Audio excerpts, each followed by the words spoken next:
మరి మేము ఆ రోజు చెప్పాం కదా, ఇప్పుడు ఎవరు కూడా రాజీనామాలు చేయకండి, వీధి మీద పడకండి. జగన్మోహన్ రెడ్డి గారు 5 సంవత్సరాలు మీకు 5,000 రూపాయలు ఇచ్చి ఉపయోగించుకుని మీ జీవితాలు స్థిరపెట్టవలసిన వ్యక్తి రాజీనామాలు చేసి రోడ్డును పడేయమంటున్నారు. మళ్ళీ మేము వచ్చాక శాలరీలు పెంచుతాము, వ్యవస్థను కంటిన్యూ చేస్తామని చెప్పామా లేదా? అలాగే నేను కూడా గట్టిగా చెప్పాను కదా. మరి మా మాటలు నమ్మాలి కదా మీరు. వాళ్ళు బలవంతం చేస్తే, వాడు బెదిరించి చేస్తే మీరు కూడా మాకు కంప్లైంట్ ఇవ్వాలి కదా. నేను కూడా చెప్పాను ఆ రోజు, ఎవరినైనా బెదిరిస్తే కంప్లైంట్ ఇవ్వండి అని చెప్పాను. మీరు ఎవరు ఇవ్వలేదు. మరి ఏం చేయాలి చూద్దాం. ఇంటింటికి వెళ్ళి వాలంటీర్ కనిపించింది నేను చెప్పాను. చెప్పినా కూడా మీరు ఎక్కడ కూడా కట్టలేదు. అది ఏం చేయాలో చూద్దాం. మరి అంటే మాట్లాడారు ఇల్లూరా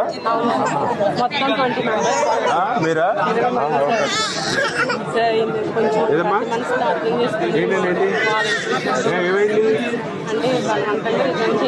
మీరు రిజైన్ చేసిన మీరన్నా మరి చేయకూడదు కదమ్మా.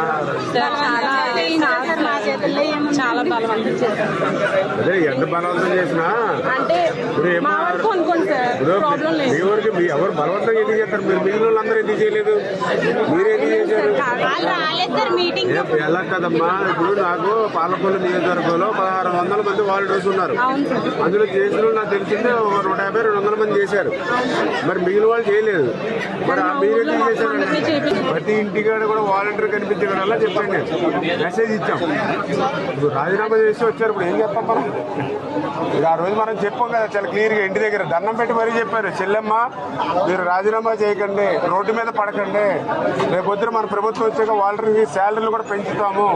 రేపు మళ్ళీ ఆ 10,000 రూపాయలు అందుకు మా ఇంటికి వచ్చి అన్నయ్య మీ ప్రభుత్వం నాకు 10,000 వచ్చింది, సంతోషంగా ఓ స్వీట్ ప్యాకెట్ పట్టుకుని రావాలి మీరు అని నేను అంత క్లియర్గా అర్థమయ్యే విధంగా చెప్పాను ప్రతి ఇంటి దగ్గర. చూసారు కదా నా వాయిస్ కూడా విన్నారు కదా. విన్నప్పుడు మీరు ఏం చేయాలి?